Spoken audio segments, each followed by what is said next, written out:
অবশেষে জামাত আনুষ্ঠানিকভাবে ভুল স্বীকার করলো। ভুল স্বীকার করে পিছু হটেছে এবং বিভ্রান্তি নিরসনের চেষ্টা করছে। কিন্তু না, এতেই যথেষ্ট নয়।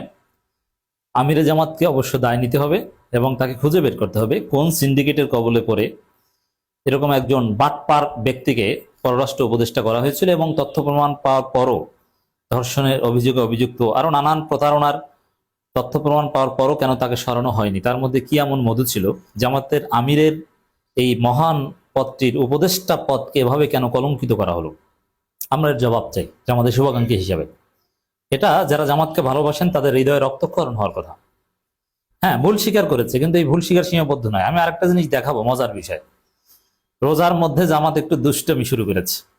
আমরা কিছু বলি না, অনেক কিছুই জানি, কিন্তু এত দুষ্টমি রোজার মধ্যে এটা তো কাম্য নয়। ভুল স্বীকার করে জামাত আনুষ্ঠানিকভাবে যে বিবৃতি দিয়েছে সেক্রেটারি জেনারেল পক্ষ থেকে, সেখানেও ছোটখাটো প্রতারণা করা হয়েছে এবং সেখানেও কিছু তথ্য গোপন করা হয়েছে, এটাও আমরা জানি। আসেন দেখি। দর্শক, বিভিন্ন গণমাধ্যমে জামাত খবর ছড়িয়ে দিয়েছে ভুল বুঝে মন্ত্রী পদমর্যাদার আবেদন মাহমুদুল্লের 2 সপ্তাহ আগেই সরিয়ে দেওয়া হয় জামাত আমির এশি উপদেষ্টাকে। এবার আসেন যে ভুল বুঝিয়ে মন্ত্রী পর্যমর্যাদার আবেদন মাহমুদুলের। আচ্ছা, এটা জনকণ্ঠের একটা রিপোর্ট। এটা জামাতের কোন কোন নেতা এই কথা এটা দাবি করছেন যে ভুল বুঝানো হয়েছে আমিরে জামাতকে। আমিরে জামাত কেমন আমিরে জামাত যে এতটুকু ফরেন পলিসির জ্ঞান নাই যে আপনাকে মাহমুদুলের মতো একটা বাটপার আপনাকে ভুল বুঝাবে আর আপনি ভুল বুঝবেন? এর মানে জামাত যে বিবৃতি দিয়েছে গোলাম পরোয়ার, আমি সেই বিবৃতিতে আসছি। তার আগে অনেক কথা আছে। জামাতের বিভিন্ন পর্যায় থেকে আমাদের অনেক কিছু বলা হচ্ছে। কেউ বলছেন যে চাকরির জন্য সুপারিশ চেয়েছিলেন, কেউ বলছেন যে ভুল বুঝানো হয়েছে। ওইটা নিয়ে জনকণ্ঠ রিপোর্ট করেছে যে ভুল বুঝানো হয়েছে। আমিরে জামাতকে ভুল বুঝিয়ে মন্ত্রীর পদমর্যাদায় চাকরি চেয়ে চিঠি লিখবে, এত ভুল বুঝাতে সক্ষম হবে কেন? তাহলে আমিরে জামাতের যোগ্যতা কোন লেভেলের? যদি এটা হয়ে থাকে, অবশ্য এটা বোঝা যায় যে এই মাহমুদুল হাসানের মতো এক বাটপারকে যিনি উপদেষ্টা নিয়োগ করতে পারেন, তার জ্ঞানের দৌড় কত দূর এটা বুঝতে বড় গবেষক হওয়ার দরকার হয় না। মাহমুদুল হাসানের ড্রেস দেখলেই তো বোঝা যায় এই স্যাসরা আমার উপদেষ্টা হয় কিভাবে। ওর প্যাটের সাইজ দেখলেই তো বোঝা যায়। আরে ভাই, ডিপ্লোমেসি, ডিপ্লোম্যাট বা এই ডিপ্লোম্যাটিক নেগোসিয়েশন, ডিপ্লোম্যাটিক ডিসকাশন, এগুলো এদের ড্রেস আপের সেন্সই থাকে। টাইর স্টাইল আপনি খবরে দেখবেন, ডিপ্লোম্যাটরা যে মিটিং করে তাদের হ্যান্ডশেকের স্টাইল, প্যাট বড় হোক সমস্যা নাই, তাদের জুতার স্টাইল, মানে সবকিছুর মধ্যে একটা ভাব থাকে, একটা কমন ট্রেন্ড থাকে। কিন্তু এই বাটপাড়ার মধ্যে তো কিছুই নাই। তা আমি জাস্ট এতটুকুই বলবো, এই যে ভুল বুঝিয়েছে, তো এই বাটপার কে যে উপদেষ্টা বানিয়েছে তাকে ভুল বোঝানো যায় খুব সহজেই, এটা আমরা বুঝতেই পারি। এখন বুঝেন মজা, এই বাটপাড়ির খপ্পরে পড়ার ফল কি। এরপরে আসেন, জামাত আসলে এখন নিরুপায় অসহায়। একদিকে তাদের কর্মীকে হত্যা করে তারা জানাজা পড়ে আসে, অথচ এটা কোনো আলোচনার বিষয় না। বিএনপির লোকজন কুপিয়ে পিটিয়ে 2 ভাইকে হত্যা করেছে চুয়াডাঙ্গায়। এক ভাই আগেই নিহত হয়েছে, আর এক ভাই 10 দিন পর নিহত হয়েছে, শহীদ হয়েছে। জানাজা পড়ে এসেছে, মিডিয়ায় কোথাও কোনো আলাপ নাই। এমনকি জামাতপন্থী অ্যাক্টিভিস্টও এটা নিয়ে এখন আর বলে না। কেন বলে না? জামাত কিছু সিন্ডিকেটকে নিয়ে চলে, যারা জামাতকে এই জনপ্রিয়তা এনে দিয়েছিল, জামাতের পক্ষে ইন্ডিপেন্ডেন্ট ক্যাম্পেইন করে জামাতকে অনেক উপরে উঠিয়ে দিয়েছিল, তাদের কোনো খোঁজ নাই, তাদেরকে জিজ্ঞেসও করে না। 2-4 জন সিন্ডিকেটের লোকজন নিয়ে ইফতার করে, আর সিন্ডিকেটের কবলে পরে মাহমুদুল হাসানদের মতো ধর্ষক বাটপারদের উপদেষ্টা বানায়। এখন দেখেন জামাতের লোকজন জীবন দেয়, চারদিকে কোনো টু শব্দ নাই, কেউ কিছু বলে না। এটা যে একটা ইস্যু, এটা হিসাবে প্রতিষ্ঠিত করতে পারছে না। পারবে না তো জামাত। আপনার ইন্ডিপেন্ডেন্ট অ্যাক্টিভিস্টদের মূল্যায়ন না করলে জীবনেও পারবেন না আপনি। তো দর্শক দেখেন, জামাত বিবৃতি দিয়েছে, জামাতের অনেকে কষ্ট পাচ্ছেন। দেখেন, আমরা কিন্তু ওভারঅল জামাতকে পিউরিফাই করার জন্য জামাতের বৃহত্তর স্বার্থে এই কঠিন কঠিন ভাষায় একটু সমালোচনা করছি, জামাতের প্রতি ভালোবাসা থেকেই। এই ভুলগুলোকে প্রশ্রয় দেওয়ার ফল যে কতটা জঘন্য হতে পারে আপনারা তো এখন দেখছেন। তো এই জন্য এই মুহূর্তে জামাতের এই ভুলগুলো নিয়ে আলোচনা করলে একটু কম গালি দিবেন, তার ফলে এখন এটা বলছি। নইলে জানি যে জামাত আরো যে অনেক কাণ্ড আছে সেগুলো বললে আপনারা নিতে পারবেন না, অনেক কিছু এই কারণে বলি না। কিন্তু এখন যেহেতু নিতে পারবেন, দেখছেন যে মাহমুদুল হাসান কিভাবে আমির জামাতকে ডুবিয়েছেন সরকারের কাছে চিঠি দিয়ে, এমনকি জামাতের আমির এক পর্যায়ে তাকে সরিয়েও দিয়েছেন। আমির জামাতের পররাষ্ট্র বিষয়ক উপদেষ্টা সংক্রান্ত জনমনে বিভ্রান্তি সৃষ্টি হয়, সেক্রেটারি জেনারেল পরিষ্কার বক্তব্য।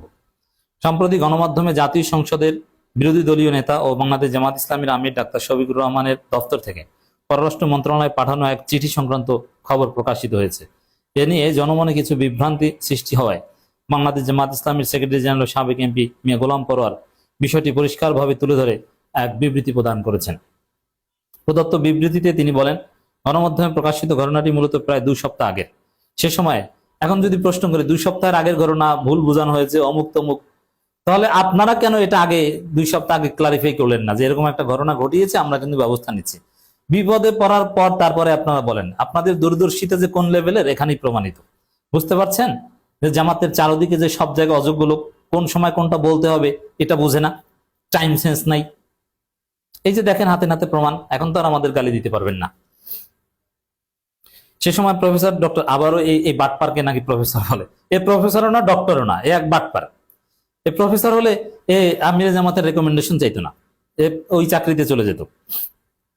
কোথাকার কোন প্রফেসর না। ডক্টর মাহমুদুল্লাহ একটা প্রাইভেট বিশ্ববিদ্যালয়ে 2-4 দিন ক্লাস নিয়েছে। ভাই ওর চাইতে তো মনে হয় আমিও বেশি বিশ্ববিদ্যালয়ে পড়িয়েছি, আমার যেটা মনে হয়। মাহমুদুল হাসান আমির জামাতের পররাষ্ট্র বিষয়ক উপদেষ্টা হিসেবে দায়িত্ব পালন করেছিলেন। দেশের পররাষ্ট্র বিষয়ে জামাত ইসলামীর কিছু অবস্থান স্পষ্ট করার সাথে পররাষ্ট্রমন্ত্রীকে একটি চিঠি পাঠানোর বিষয়ে তিনি দায়িত্বপ্রাপ্ত ছিলেন। এই জায়গায় আসেন আসল খেলা। এখানেও জামাত কিছু একটা গোপন করেছে, এটা ঠিক হচ্ছে না। রোজার মাসে এই দুষ্টমি করবেন না। দেখেন ওই চিঠিতে চ্যানেল 24 সর্বপ্রথম এটা এসেছিল, এরপরে প্রথম আলো রিপোর্ট করেছে, সব গণমাধ্যমে এসেছে। ওই চিঠিতে পররাষ্ট্রনীতিতে ভারসাম্যের জন্যে মন্ত্রীর মর্যাদায় হোক আর যে মর্যাদায় হোক জামাতের একজনকে নিয়োগ দেওয়ার কথা বলা হয়েছে। এই তো ঘটনা তো এইটা। ঠিক আছে, এখানে বলা হচ্ছে যে মন্ত্রী মর্যাদায় মানে চিঠিটা জামাতের পক্ষ থেকেই দেওয়া হয়েছিল এবং আমিরে জামাত দিতে বলেছিলেন। এই চিঠির বিষয়ে আমিরে জামাত কিছু জানতেন না, কথাটা কিন্তু এরকম নয়।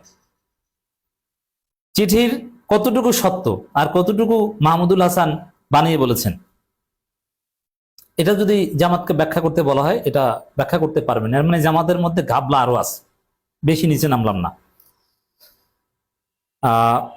চিঠি পাঠানোর বিষয়ে দায়িত্বপ্রাপ্ত ছিলেন, এটা তো ঠিক, জামাতের বিভিন্ন বিষয় অবহিত করার জন্য, রাইট? কি চিঠি পাঠানোর বিষয়ে অরিজিনাল মাহমুদুল হাসান কতটুকু বিকৃত করেছে আর কতটুকু অরিজিনাল ছিল, এটা পারলে সাহস থাকলে প্রকাশ করেন। জামাত পারবেন না, কারণ এখানেও আপনাদের মধ্যে প্রতারণা আছে। কিন্তু তিনি আমির কর্তৃক নির্দেশিত বিষয়গুলির বাইরে কিছু বিষয় যুক্ত করে চিঠিতে মন্ত্রণালয়ে পাঠান। বিশেষ করে চিঠিতে উল্লেখিত মন্ত্রী পদমর্যাদা সংক্রান্ত অংশটি আমির জামাত নির্দেশনা ছিল না। আচ্ছা, মন্ত্রী পদমর্যাদা ওটা যদি বাদ দিই, তাহলে বাকি অংশ কেন ঘটিয়েছেন? বাকি অংশে কি লেখা ছিল বলবো? প্যান্ট কিন্তু ভুলে যাবে। বুঝতে পারছেন দর্শক? মন্ত্রী পদমর্যাদা ওটা বাদ দেন, তারপরে যেটা করেছে ওটা কি করা যায়? তাহলে তো গৃহপালিত বিরোধী দল হিসেবে প্রমাণিত হয়। বলতে গেলে অনেক কিছুই বলা যায়, বেশি বললাম না। তিনি আরো বলেন, বিষয়টি দলের দৃষ্টিগোচর হওয়ার সঙ্গে সঙ্গে আমির জামাত ডাক্তার শফিকুর রহমান প্রয়োজনীয় ব্যবস্থা গ্রহণ করেন।